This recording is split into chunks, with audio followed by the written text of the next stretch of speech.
Hi, I'm Nika Harper, and this is a story called Pike. The students gathered near the wall, their eyes fixed upward, avoiding drips, minding their feet. Any questions they had died in their throats, intact. School was for learning. Classes were strict and timely, filled with valuable words and knowledge that anyone would get from such a rare establishment. "You're lucky," the hallways seemed to whisper, as the students kept their heads down and their minds open. The honor roll were barely seen. Their cloaks were barely lighter than the deep blues of the students, their frowns barely more creased. They seemed busy. They were absent. No classes held them, no hint of the work they did or what made their tiptoeing presence so much quieter than every other student. They were living secrets. If they disappeared, nobody would notice, except him. If the honor roll were living secrets, he was living questions. If their steps were light, his was air. He was the color of shadows and moonlight, which invited and shrouded him, mothered him on his nightly exploration to discover what was being learned outside of the stacked books and chalky classrooms.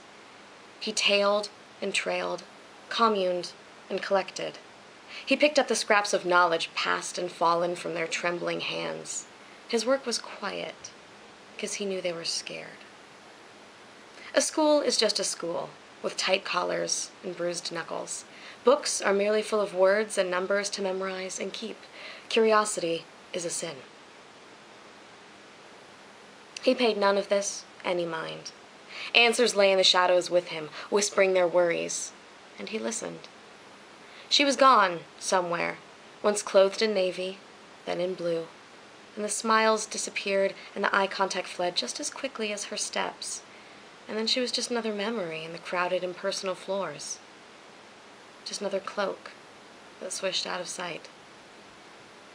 Once she was gone, truly gone, he began to follow. He missed the smiles and the eyes.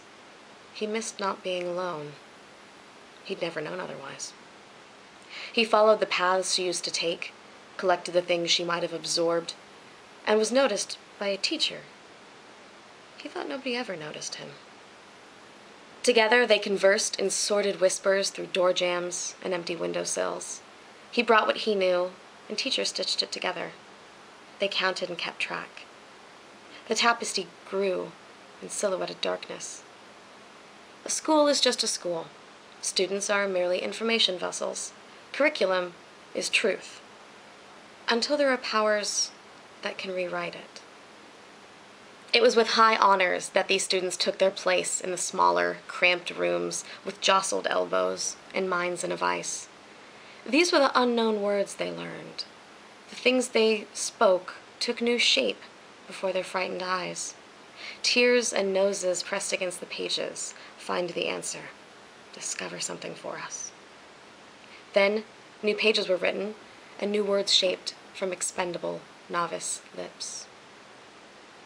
The shadows swarmed and came to him one night, sensing the brine of tears and the grease of tense fingers on the tables they brushed.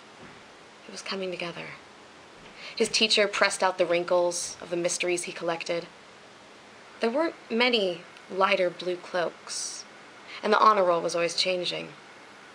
Moonlight could travel, and shadow was ubiquitous. He used it, creeping from corner to corner, deciding the rebuilt knowledge was his to collect, to examine and compare. He discovered the fluid nature of the work, the disposable nature of the minds. He watched it all from the shadows and shared what he found. But shadows are fallible. A school is just a school, with arched necks and freckled noses. A fence is just a fence, crowned with the sneaks and the curious and burnished by blood drips. Power is incontestable. His mouth was slack in the sunlight, displaying splintery wood beneath. His eyes were moonlight, and his hair was shadow, and that was all there was left.